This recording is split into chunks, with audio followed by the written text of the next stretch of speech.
بسم اللہ الرحمن الرحیم۔ محترم ناظرین السلام علیکم۔ آج کی اس ویڈیو میں ہم نبی کریم صلی اللہ علیہ وسلم کے بچپن کے زمانے کا ایک معجزے کو بیان کریں گے۔ حضور اکرم صلی اللہ علیہ وسلم کے بچپن میں ایک ایسا زمانہ آیا کہ مکہ مکرمہ میں قحط پڑ گیا تھا، یعنی پانی کی کمی ہو گئی تھی۔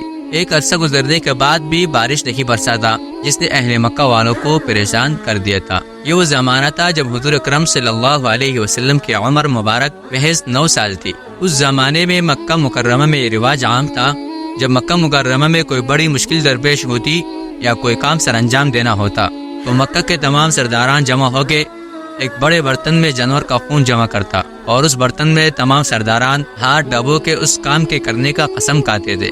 جب مکہ میں قحط سالی کا دور آیا اور بارش برسنا بند ہو گیا تھا تو مکہ کے سرداروں نے ایک بڑا برتن منگایا اور اس برتن کو جانور کے خون سے بھر دیا، اور مکہ کے تمام سرداروں نے اس برتن میں ہاتھ ڈبو کے قسم کھایا کہ آج رات مکہ کے پاس جمع ہوں گے اور کعبہ کے دیوار کو پکڑ کر اللہ تعالیٰ سے دعا مانگیں گے کہ اللہ بارش برسا دے، اور جب تک بارش نہ ہوگا تو ہم یوں ہی اللہ تعالیٰ سے دعا مانگتے رہیں گے یہاں تک کہ ہمیں موت ہی کیوں نہ آ جائے۔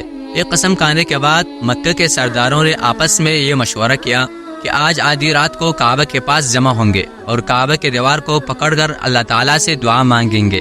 پیارے دوستو، آدھی رات کا وقت ہو گیا۔ جو مکہ کے سرداروں نے خون کے بھرے ہوئے برتن میں ہاتھ ڈبو کی قسم کھائی تھی، کعبہ کے پاس سب سرداران جمع ہونے لگے۔ ان سرداروں میں حضور اکرم صلی اللہ علیہ وسلم کے چچا ابو طالب بھی تھے۔ حضرت ابو طالب بھی اپنے وعدے کے مطابق آدھی رات کو گھر سے نکلنے لگے تو حضور صلی اللہ علیہ وسلم نے اپنے چچا سے پوچھا، اے چچا جان، آپ کہاں جا رہے ہیں؟ یہ سن کر ابو طالب نے فرمایا کہ میں اپنی قسم پورا کرنے کے لیے کعبہ کی طرف جا رہا ہوں، کیونکہ مکہ کے سرداروں نے اپنے ہاتھ کو خون میں ڈبو کے قسم کھائی ہے کہ جب تک بارش نہ ہوگی ہم کعبہ کے دیوار کو پکڑ کر دعائیں کرتے رہیں گے۔ یہ سن کر حضور صلی اللہ علیہ وسلم نے فرمایا، اے چچا جان، مجھے بھی اپنے ساتھ لے چلو۔ تو ابو طالب نے فرمایا، اے میرے بھتیجے، آج رات کعبہ میں بڑے بڑے سرداران جمع ہو رہے ہیں، اگر میں تمہیں وہاں لے گیا تو وہ خفا ہوں گے کہ بچے کا یہاں کیا کام ہے۔ تو حضور صلی اللہ علیہ وسلم نے فرمایا، اے چچا جان، اگر کسی نے کچھ کہا تو میں واپس آ جاؤں گا۔ بے حد اصرار کرنے پر حضرت ابو طالب نے اپنے ساتھ حضور اکرم صلی اللہ علیہ وسلم کو لے گئے۔ دوسری جانب اہل مکہ کو بھی علم ہو گیا تھا کہ مکہ کے سرداران اپنی قسم پورے کرنے کی غرض سے کعبہ میں جمع ہوں گے، تو اہل مکہ بھی کعبہ کی جانب روانہ ہوئے اور کعبہ سے کچھ مسافت پر دور کھڑے ہوئے ساری کارروائی دیکھنے لگے۔ سامعین مکرم، مکہ کے سرداروں کی تعداد 32 تھی۔ جب انہوں نے حضرت ابو طالب کے ساتھ حضور صلی اللہ علیہ وسلم کو دیکھا تو خفا ہو گیا اور کہنے لگا، اے ابو طالب، اس بچے کو کیوں ساتھ لائے ہو؟ یہاں تو بڑے بڑے سرداران جمع ہیں۔ یہ سن کر ابو طالب نے حضور صلی اللہ علیہ وسلم سے فرمایا، اے میرے بھتیجے، تم بھی جا کے اہل مکہ کے پاس بیٹھ جاؤ۔ آپ صلی اللہ علیہ وسلم نے چچا کی بات مان کر اہل مکہ کے پاس جا کر بیٹھ گئے تو مکہ کے تمام سرداروں نے کعبہ کی دیوار پکڑ کر اللہ تعالیٰ سے دعا مانگنے لگے، اے میرے پروردگار، بارش برسا دے۔ مکہ کے تمام سرداروں نے رات بھر یہ دعا مانگتے رہے مگر بارش نہ ہوئی، یہاں تک کہ سورج طلوع ہوا۔ سورج جیسے اوپر ہوتا گیا تو گرمی کی شدت بڑھنے لگا، مگر مکہ کے سرداران اپنی قسم کی وجہ سے پیچھے نہ ہٹے اور دعائیں کرتے رہے۔ سورج آگ برسا رہا تھا، جس کی وجہ سے زمین بھی ڈبنے لگی اور کعبہ کی دیوار گرم ہو گئے اور کعبہ کے سرداران بھی پسینے سے ان کے کپڑے تر ہو گئے۔ اتنے میں ابو طالب، جو دیگر سرداروں کے ساتھ کعبہ کی دیوار پکڑ کر دعائیں مانگ رہے تھے، انہوں نے محسوس کیا کہ کسی نے ان کے آبا کو تاما ہوا ہے۔ جیسے ہی وہ پیچھے مڑے تو وہ دیکھا کہ آپ کے بھتیجے حضور صلی اللہ علیہ وسلم آپ کے آبا کو پکڑے کھڑے ہیں۔ تو ابو طالب نے حضور صلی اللہ علیہ وسلم سے کہا، اے میرے بھتیجے، یہاں کیا کر رہے ہو؟ پیچھے جا کر بیٹھ جاؤ۔ یہ سن کر آپ صلی اللہ علیہ وسلم نے فرمایا، یہ میرے چچا جان، مجھے بھی اجازت دیجیے، میں دعا کروں گا تو اللہ تعالیٰ بارش برسا دے گی۔ یہ سن کر ابو طالب نے کہا، اے بھتیجے، ہم رات بھر کعبہ کی دیوار کو پکڑ کر دعائیں کر رہے ہیں مگر ابھی تک بارش نہیں ہوئی، جاؤ پیچھے بیٹھ جاؤ۔ آپ صلی اللہ علیہ وسلم واپس اہل مکہ کے پاس تشریف لے گئے اور کعبہ سے تھوڑی سی مسافت پر بیٹھ گئے۔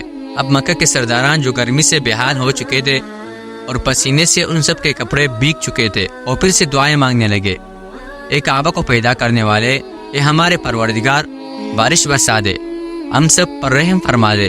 دوپہر کا وقت بھی گزر چکی تھی اور دن کا دوسرا حصہ بھی شروع ہو چکا تھا۔ مکہ کے سرداروں کی جانب سے دعاؤں کا سلسلہ بھی جاری تھا، مگر بارش نہ ہوئی۔ ایک بار پھر حضرت ابو طالب نے اپنے پیچھے کسی کی موجودگی کو محسوس کیا۔ جب پیچھے مڑ کے دیکھا تو ایک بار پھر حضور صلی اللہ علیہ وسلم کو کھڑا ہوا اپنے پاس پایا۔ حضرت ابو طالب حضور صلی اللہ علیہ وسلم کو کچھ کہنے والے ہی تھے تو حضور صلی اللہ علیہ وسلم نے ارشاد فرمایا، اے چچا جان، میں آپ کے پسینہ صاف کرنے آیا ہوں۔ تو آپ صلی اللہ علیہ وسلم نے اپنے کپڑے سے اپنے چچا کا پسینہ پوچھنا شروع کر دیا۔ یہ دیکھ کر حضرت ابو طالب کو اپنے بھتیجے پر بہت پیار آیا اور حضور صلی اللہ علیہ وسلم کو اپنے گود میں اٹھا لیا۔ ایک بار پھر آپ صلی اللہ علیہ وسلم نے فرمایا، اے چچا جان، مجھے اجازت دیجیے، میں دعا کروں گا تو بارش ہو جائے گی۔ حضرت ابو طالب کے کہنے سے قبل مکہ کے سرداروں میں سے کسی نے یہ سنا تو کہنے لگا، پانی آ گیا، پانی آ گیا۔ یہ سن کر تمام سرداروں نے کہا کہ کہاں ہے پانی؟ ہم گرمی سے یہاں مرنے لگے ہیں اور تو بول رہا ہے کہ پانی آ گیا۔ تو وہ شخص کہنے لگا کہ میں نے سنا ہے ابو طالب کا بھتیجا محمد صلی اللہ علیہ وسلم کہہ رہا ہے کہ وہ دعا کرے گا تو پانی آ جائے گا، یعنی بارش ہو جائے گی۔ یہ سن کر مکہ کے چند سرداروں نے کہنے لگا، اے محمد صلی اللہ علیہ وسلم آ جاؤ۔ اس کے بعد حضور صلی اللہ علیہ وسلم کعبے کے پاس آ گئے اور فرمانے لگے کہ تم لوگ یہاں کیا کر رہے تھے؟ تو سب کہنے لگے، ہم یہاں بارش برسنے کے لیے دعا مانگ رہے تھے۔ تو آپ صلی اللہ علیہ وسلم نے فرمایا، جب تم سب لوگ کعبے کے پاس دعا کر رہے تھے تو میں کہا تھا؟ تو مکہ کے سرداروں نے کہا کہ آپ تو کعبہ سے دور اہل مکہ کے پاس تشریف فرما تھے۔ تو آپ صلی اللہ علیہ وسلم نے فرمایا، جب تم لوگ دعا مانگ رہے تھے تو میں پیچھے تھا، اب میں دعا مانگوں گا، تم سب کے سب پیچھے ہٹ جاؤ۔ تو ان سرداروں میں سے کچھ سردار فوراً پیچھے ہٹ گئے اور کچھ نے انکار کیا، تو دوسروں سرداروں کے کہنے پر وہ بھی پیچھے ہٹ گئے۔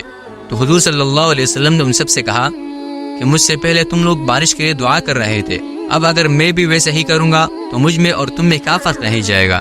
اس کے بعد آپ صلی اللہ علیہ وسلم نے اپنا چہرے مبارک تھوڑا سا آسمان کی طرف کیا تو مکہ میں بادل آ گئے۔ پھر آپ صلی اللہ علیہ وسلم نے اپنا چہرہ انور پورا آسمان کی جانب کیا تو بارش برسنے لگے۔ یہ دیکھ کر اہل مکہ اور اہل مکہ کے سرداران خوشی سے نہال ہو گئے اور اے محمد کے نام سے زور زور سے نعرے لگاتے ہوئے اپنے گھروں کی طرف چل دیے۔ پھر غیب سے آواز آئی، اے میرے محبوب پیغمبر، آپ نے اپنا چہرے مبارک کو آسمان کی جانب کیوں کیا؟ صرف انگلی سے اشارہ کرتے میں بارش برسا دیتا۔ سبحان اللہ، سبحان اللہ۔ یہ ہے میرے محبوب پیغمبر صلی اللہ علیہ وسلم کی شان مبارک کہ مکہ کے سرداران رات بھر دعائیں مانگتے رہے مگر بارش نہیں ہوئی، لیکن میرے آقا حضرت محمد مصطفیٰ صلی اللہ علیہ وسلم نے صرف چہرے انور کو آسمان کی جانب کیا تو بارش برسنے لگے۔